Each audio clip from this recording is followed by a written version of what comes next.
De la palabra. A lo largo de esta semana se está celebrando el quinto Festival Hispanoamericano de Escritores aquí en los Llanos de Aridane, en la isla de La Palma. Por eso en esta ocasión hemos querido acoger, recibir en nuestros estudios de Onda Cero La Palma a Santiago Gil y a Eduardo García Rojas, invitados de esta quinta edición.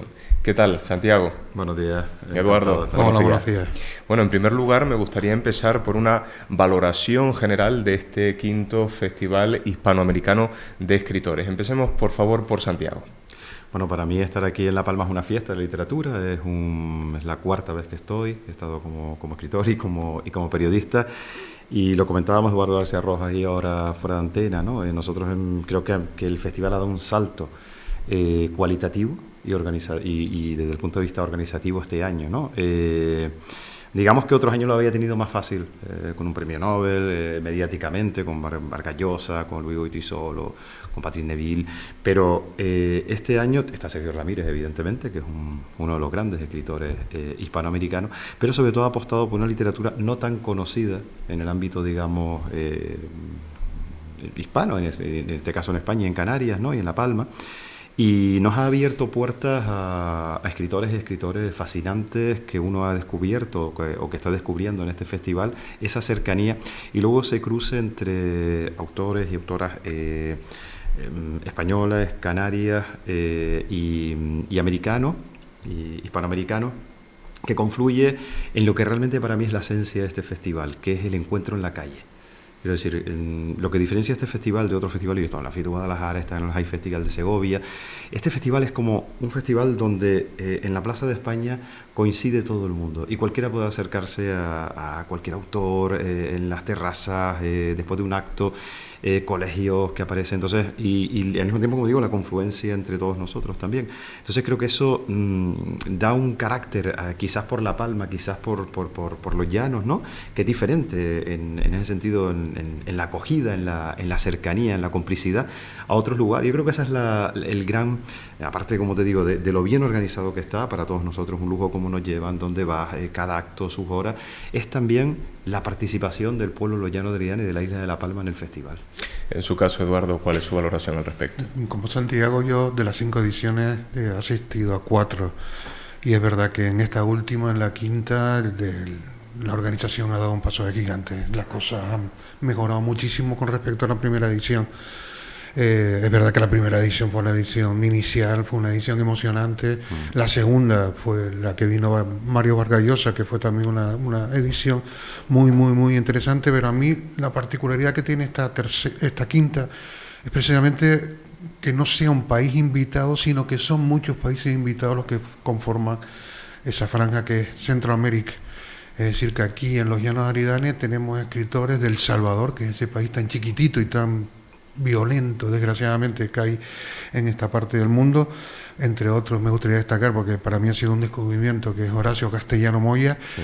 Y después vienen escritores de Honduras, que es el chico el poeta, Rolando, no me acuerdo, que es un crack, la verdad que me quedé cuando recito en directo. Nicaragüenses, con Sergio Ramírez a la cabeza, que ha sido también un lujazo.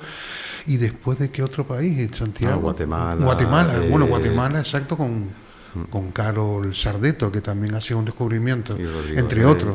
Y entonces lo interesante es descubrir las literaturas de esta parte del mundo, porque normalmente conocemos la literatura de Hispanoamérica, pero hablando ya de lo que forma parte del continente, ¿no? Es decir, Venezuela, Perú, Colombia, y de Centroamérica conocíamos, que fue el país del que se dedicó el año pasado, México. Pero conocer estas literaturas, que por desgracia no llegan tan lejos, es más, en mi caso, yo soy un buen lector, vamos.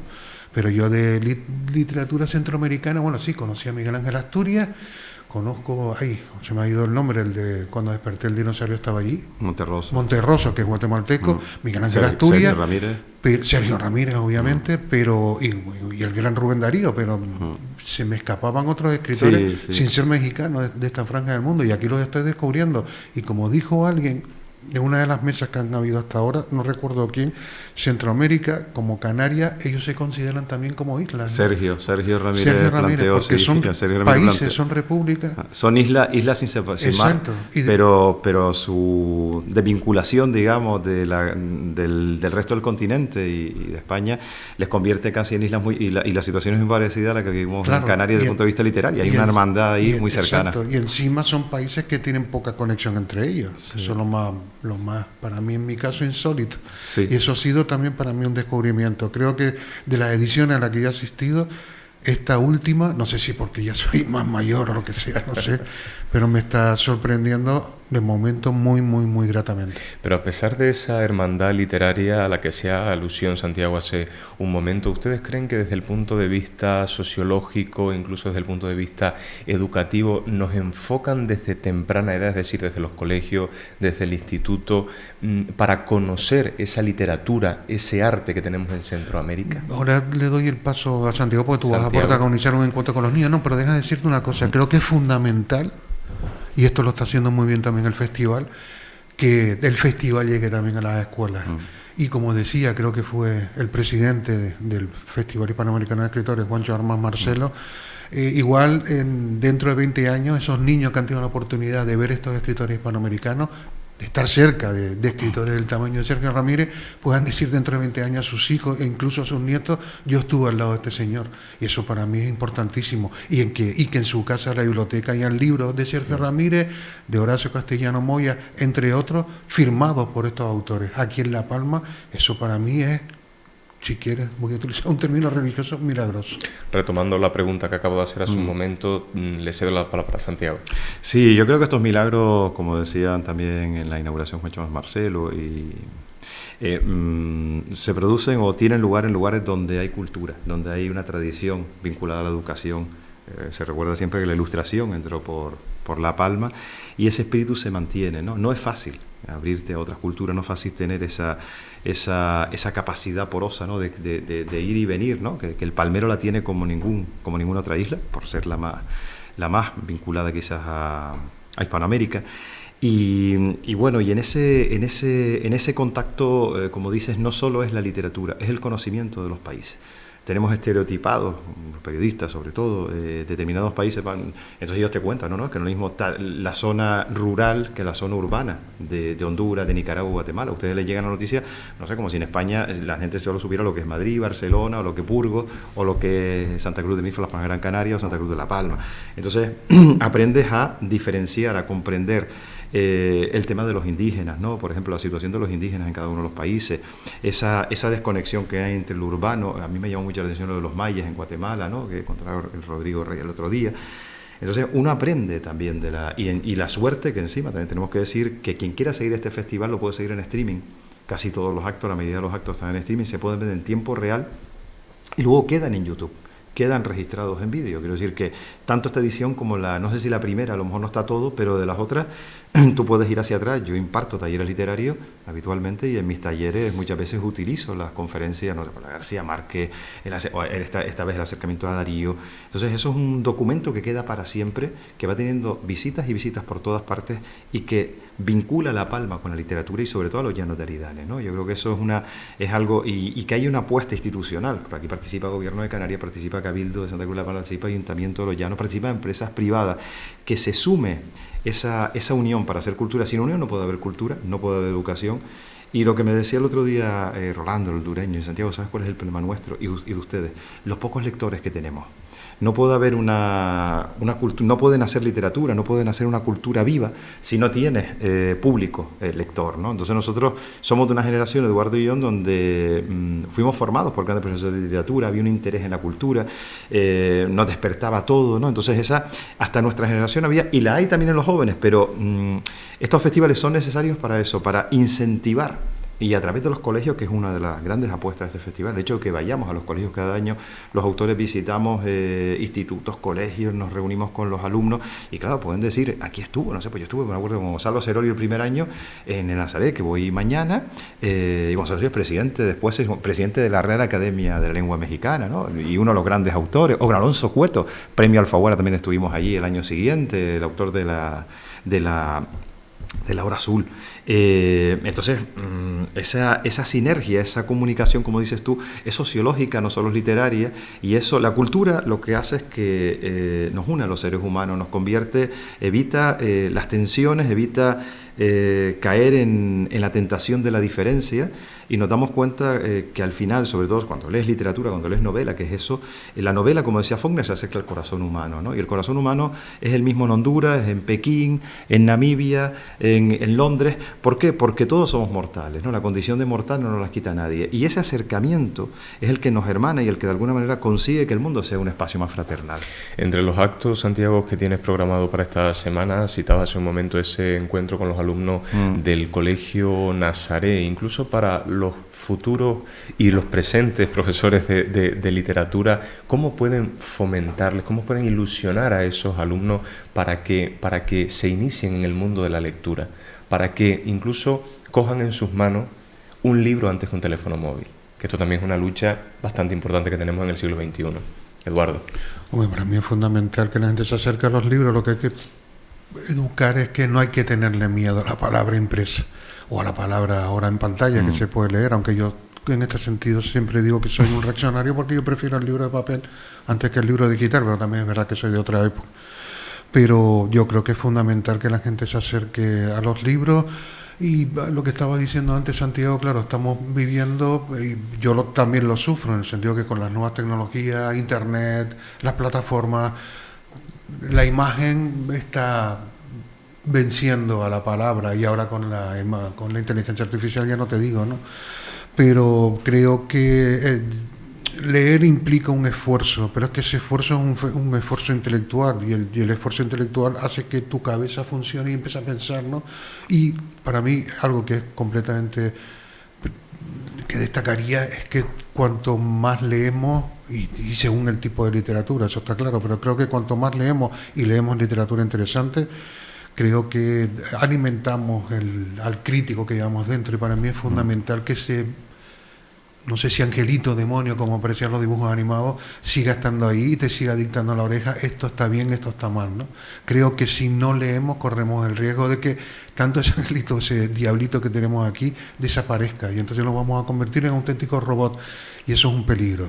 Me da pánico, sobre todo eso lo veo yo en la guagua, cuando vas en los bares, la gente, incluso en pareja, consultando el móvil en vez de estar hablando, que eso sí que tiene delito, ¿eh? Y eso no sé si te das cuenta, o si vas en la guagua, en el metro, lo que sea, viendo la pantalla del móvil y completamente ajeno. Yo me acuerdo que hace 20 años, si veías a alguien, era leer, eran especies muy raras los que se sentaban a leer, pero veías gente leyendo, y eso que es cada vez más raro.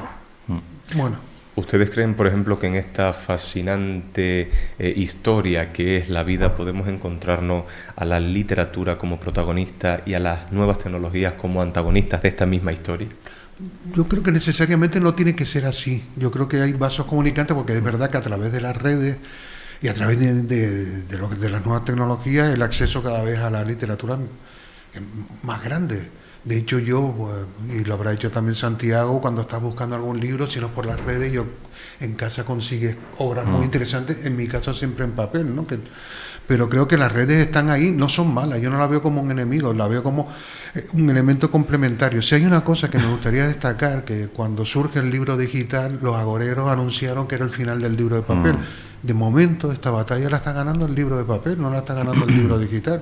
Y para mí eso tiene algo muy importante, mientras que en el cine, desgraciadamente, no ha ocurrido lo mismo.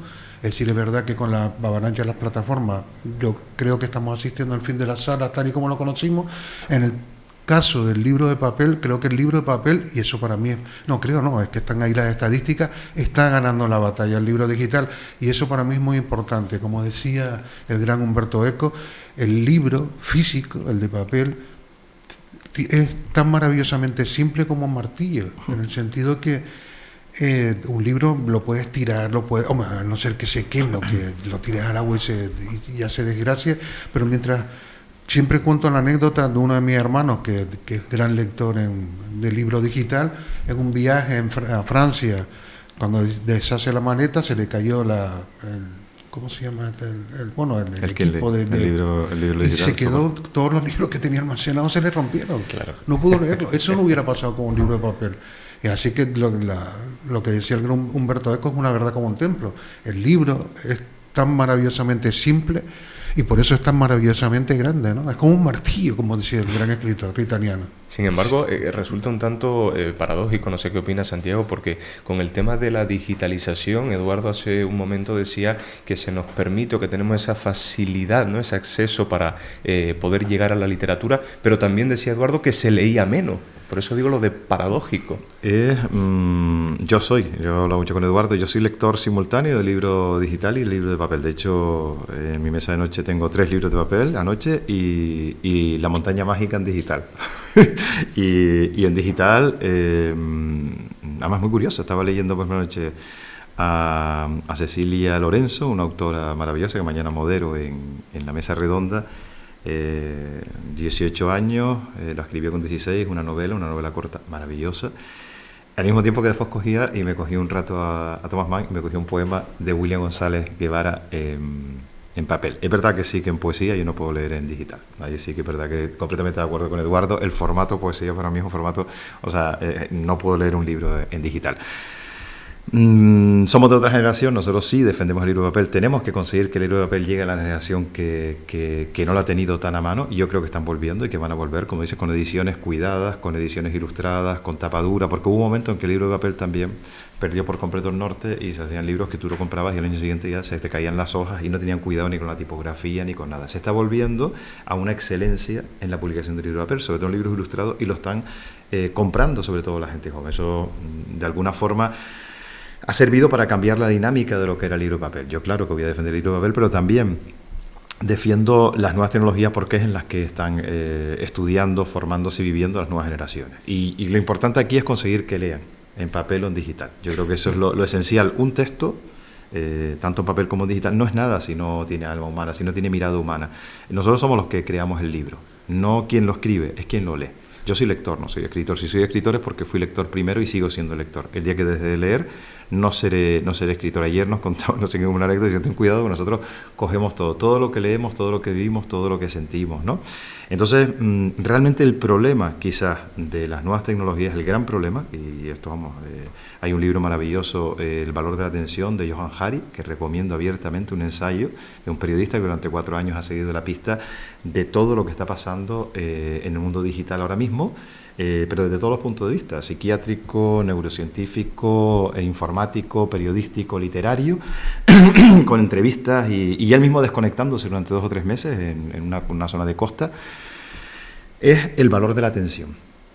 Quiero decir, yo cuando empiezo un taller o cuando hablo con alguien de literatura, lo primero que digo es: lo primero que tienen que hacer es desconectar por completo para leer un libro, para escribir. Si quieren escribir, no pueden tener ningún soporte al lado. Yo me levanto desde hace muchos años a las 5 o 6 de la mañana y escribo 2 horas o 3 horas sin saber nada del mundo. Desde que hay un despiste, un pequeño despiste, tú sales de ti mismo. Si sales de ti mismo, sales de la concentración, sales del pensamiento, sales de la individualidad para luego crecer como ser humano. Ese es el gran problema de la tecnología. Y los nuevos sistemas no nos quieren como consumistas de contenido. Ya no les interesa la publicidad ni lo que vemos. Les interesa que estemos conectados todo el día. Ese es el fin ahora mismo. El único fin es entonces se ha creado lo que se llama el scroll, que está hasta en los periódicos. Me he dado cuenta estos días que ya lo han puesto los periódicos. Tú antes, pongo un ejemplo, cualquiera lo va a recordar, cuando trabajas en las redes sociales, tú cogías Facebook, Twitter, Instagram llegó más tarde, y llegabas a un final y te desconectabas. Hace 2 años, 3 años, y era una herramienta, digamos, bastante útil. Tú entrabas, tenías tus amigos, que ya no son tus amigos, son los que quieren ellos ponerte, según lo que se paga y según el algoritmo, y tú hacías así, te interesaba, mira lo que pone tal escritor, lo que pone tal periodista, lo que pone... y hacías así. Desde que se inventa el scroll, que está como que este hombre en entrevista, el scroll es infinito. O sea, no te deja salir. Si a ti te interesa tú nombras Humberto Eco ahora, o tú lees algo Humberto Eco, te van a aparecer 57 de Humberto Eco por ahí abajo. Yo siempre pongo el ejemplo, me gusta mucho el fútbol. Ayer estoy más guau porque ayer me vi con todos los palmeros al partido de Las Palmas, todos los palmeros de la Unión Deportiva, eso me gustó. Yo soy un iluso, quería los milagros.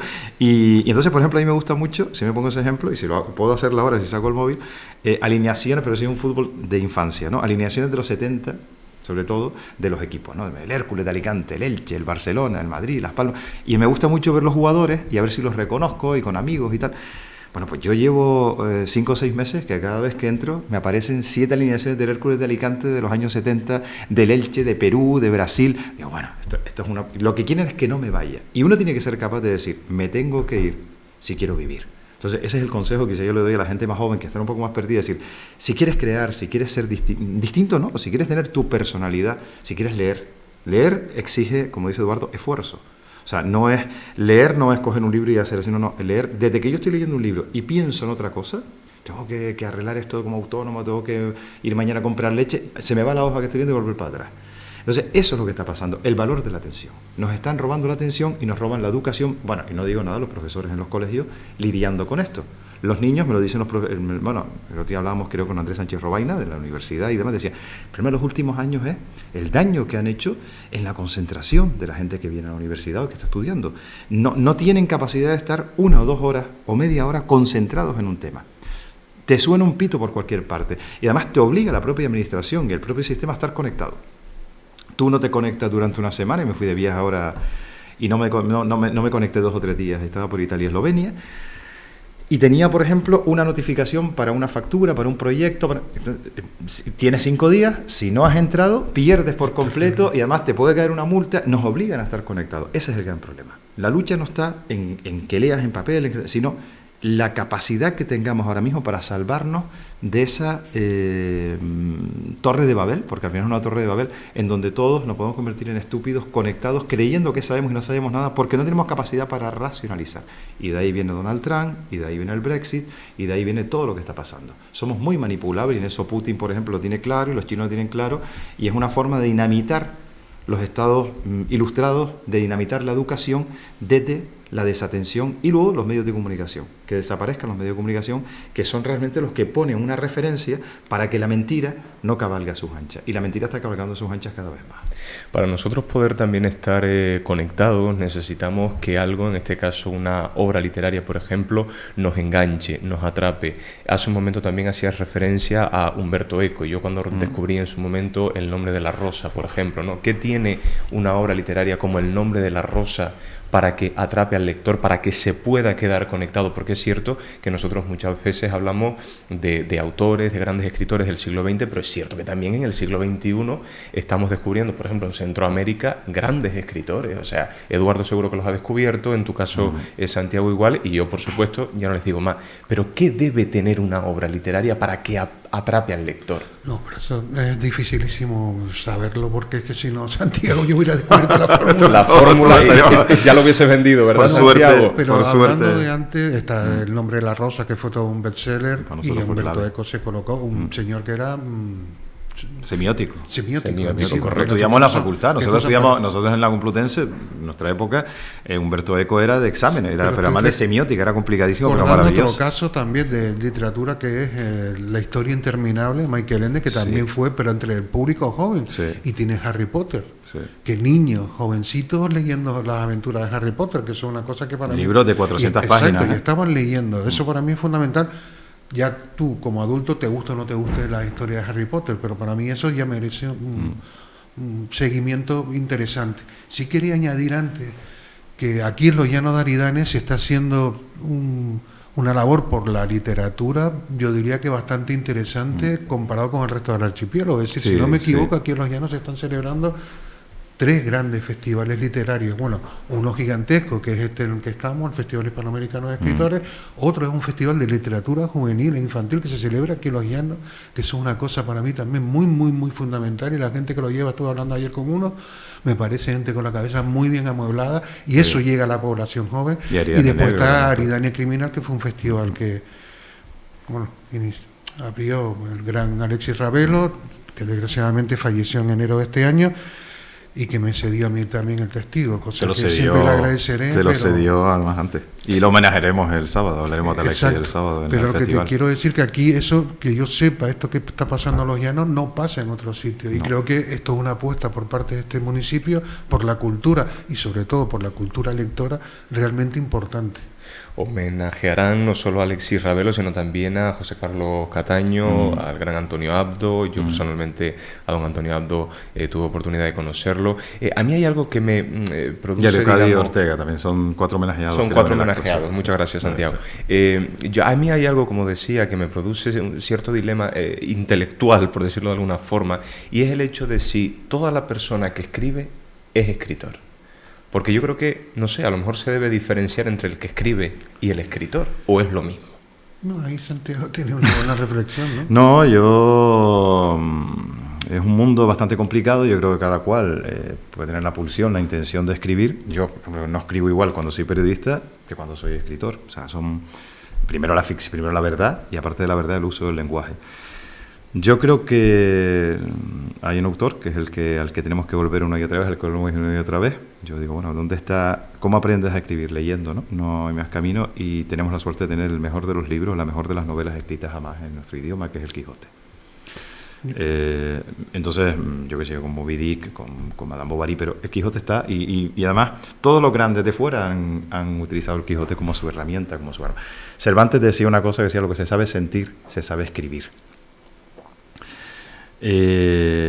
Saber sentir es lo difícil, no saber escribir.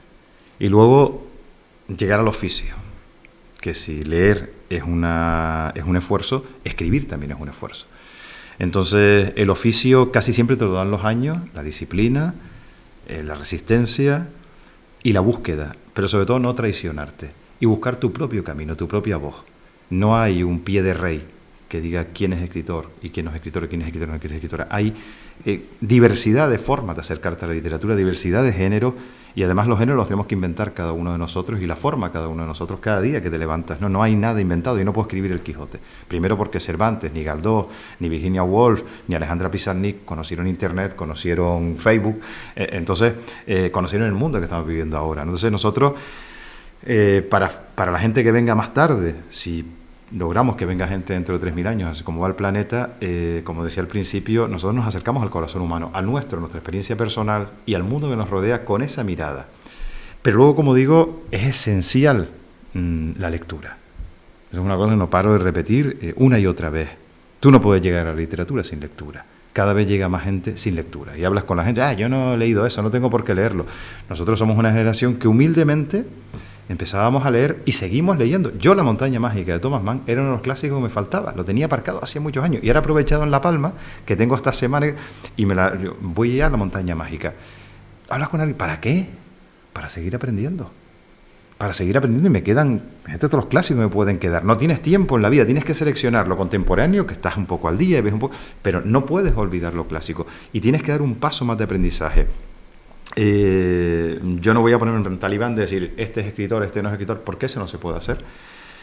Pero creo que es quien lee quien va a determinar quién es escritor y no es escritor. Y sobre todo, como decía Borges, el mejor antólogo es el tiempo. Cuando no estemos ninguno de nosotros y solo esté la obra.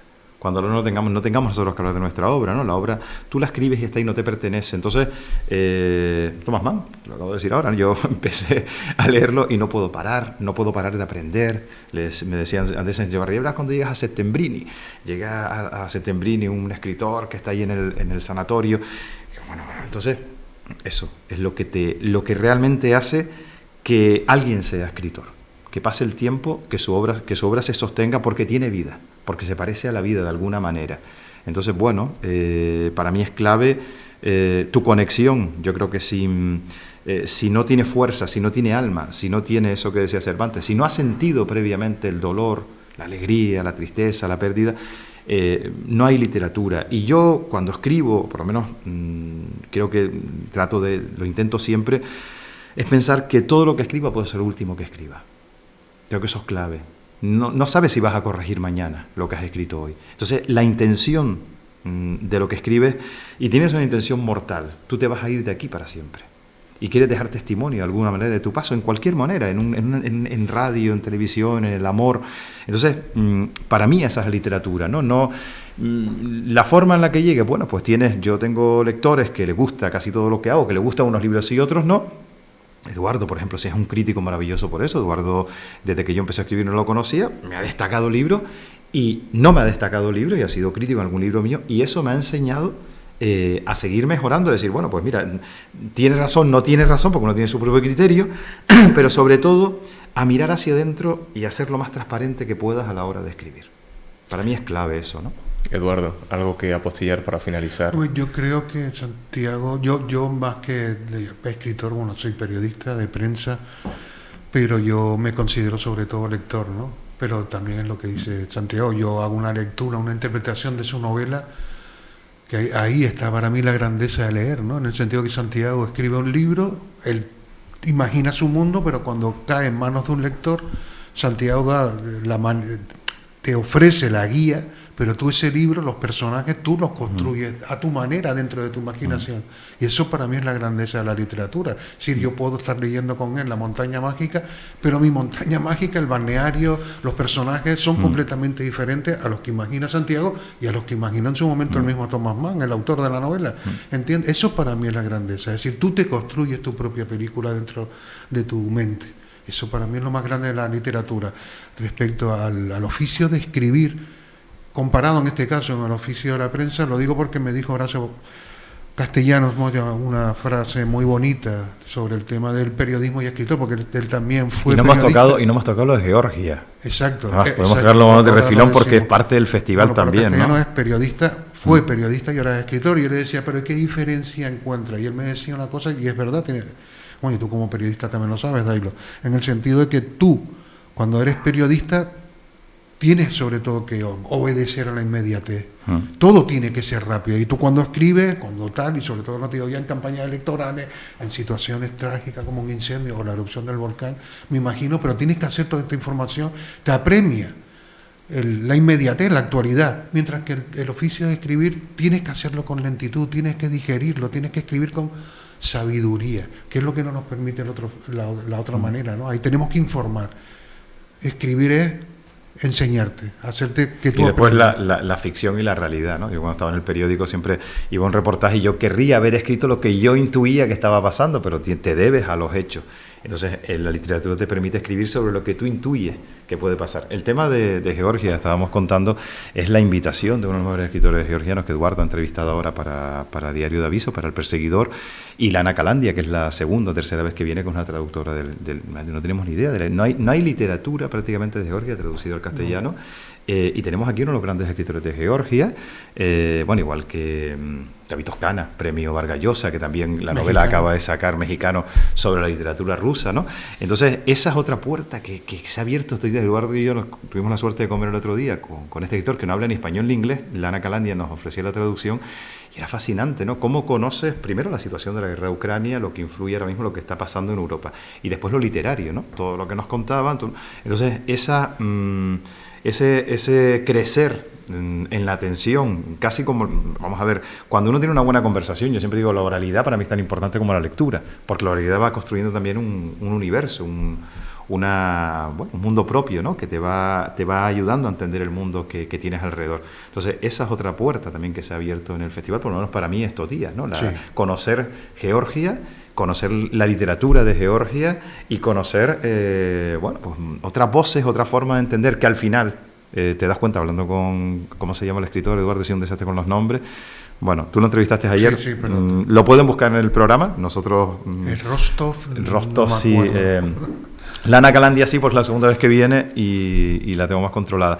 Pero claro, hablabas con él de lo que escribíamos. Él escribía también como yo, que he escrito varias novelas con personajes reales. Entonces empezamos, ¿no? ¿Y cómo lo enfocan? También era periodista, también venía del periodismo. Entonces es un aprendizaje. Ese ejemplo que te acabamos de decir de Georgia, yo creo que es uno también de las grandes, de lo que habría que destacar de ese festival. Yo ahí no hubiera llegado de ninguna manera.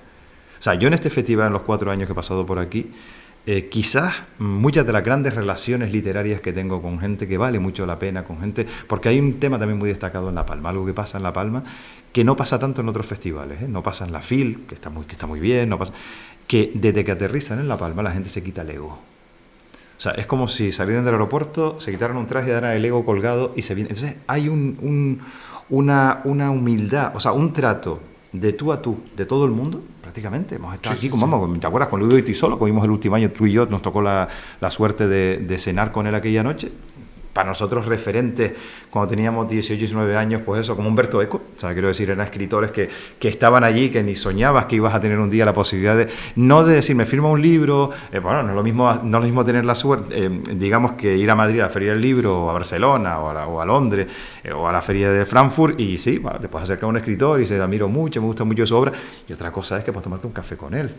Y no digamos ya cuando tienes una mesa redonda con él o cuando viene una radio. Entonces, claro, esa posibilidad para nosotros ha sido impagable, ¿no? Claro, o sea, totalmente enriquecedor el hecho de compartir no solo vivencias, sino también estilo. Y para los alumnos de los colegios e institutos de aquí, que es lo que decía Eduardo, imagínate, si es para nosotros, qué suerte hubiera tenido. A mí a guía, cuando yo soy de un municipio como Los Llanos, soy de la zona norte, en este caso de Gran Canaria, un sitio de plataneras, también con un entorno cultural bastante potente, pero claro, los escritores que llegaban a guía eran escritores locales.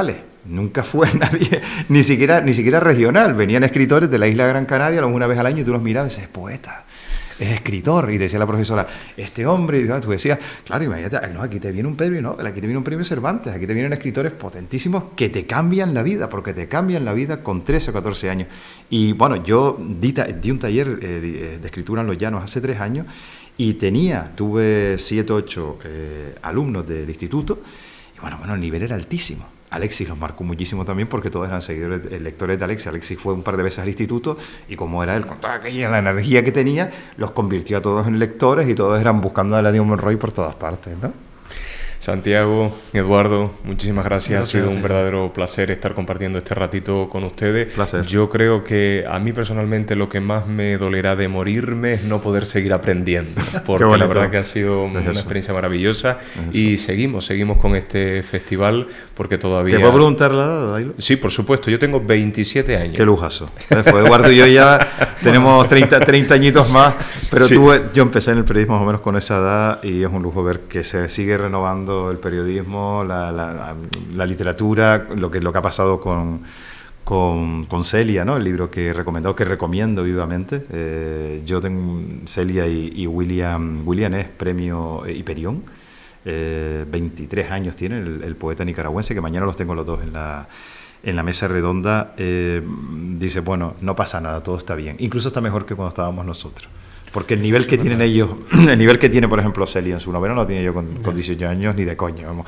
Y el periodismo sigue renovándose maravillosamente. Yo solo quiero decir una cosa, que festivales de esta característica, el Festival Hispanoamericano de Escritores, pone el nombre de Los Llanos Aridanes en el mundo. En todo el mundo. Eso correcto. Es muy importante. Y además del nombre de Los Llanos Aridanes en el mundo, también pone el de la isla de La Palma y también el nombre del archipiélago de Canarias. Eso para mí es fundamental.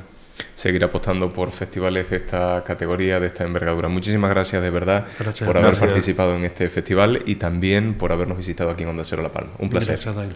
Gracias.